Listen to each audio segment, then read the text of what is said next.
And today we're going to be talking about one of the relationship toxins. This work comes from the work of Dr. John Gottman, Dr. John and his wife Julie Gottman, and he's an incredible relationship expert. Google him. He's done a ton of research, and he's narrowed most relationship problems down to 4 toxic behaviors. And so if we can work more effectively with the particular behaviors, we can transform the relationships. I believe he actually refers to them as the gateway to all abuse. So today we're going to be talking about blame and how important it is to be willing to resolve your conflicts without blame.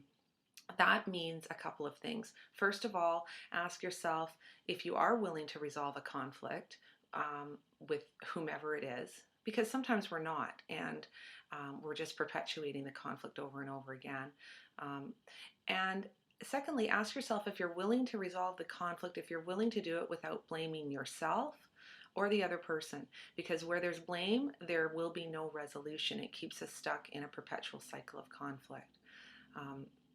Blame it triggers defensiveness, contempt, and ultimately stonewalling. So if we can sort of develop an awareness around where are we blaming or being critical of each other, and sometimes it's not explicitly expressed, it can be implied. So sometimes we will just be in a space with people and we will get the sense that we're being made wrong even though someone's not pointing the finger at us. So it's very, very important that we're able to, first of all, recognize blame and criticism when it shows up in all its varied forms, and then find the courage to be able to name it without making other people wrong.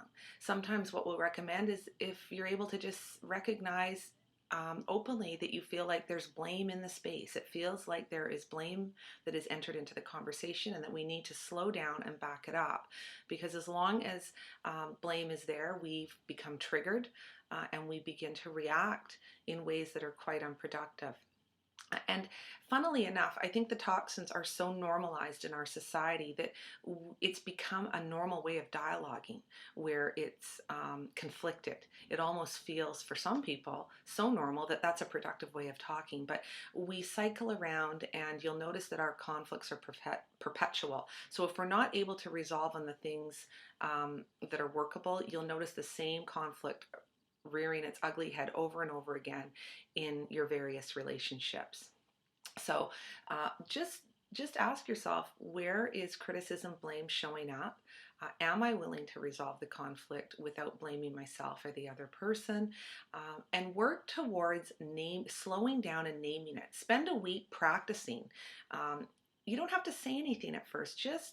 Just notice in your dialogue with people in the different places that you go where blame shows up, whether it's at the grocery store with the cashier or in a boardroom meeting with chief and counsel or with an employee or an employer.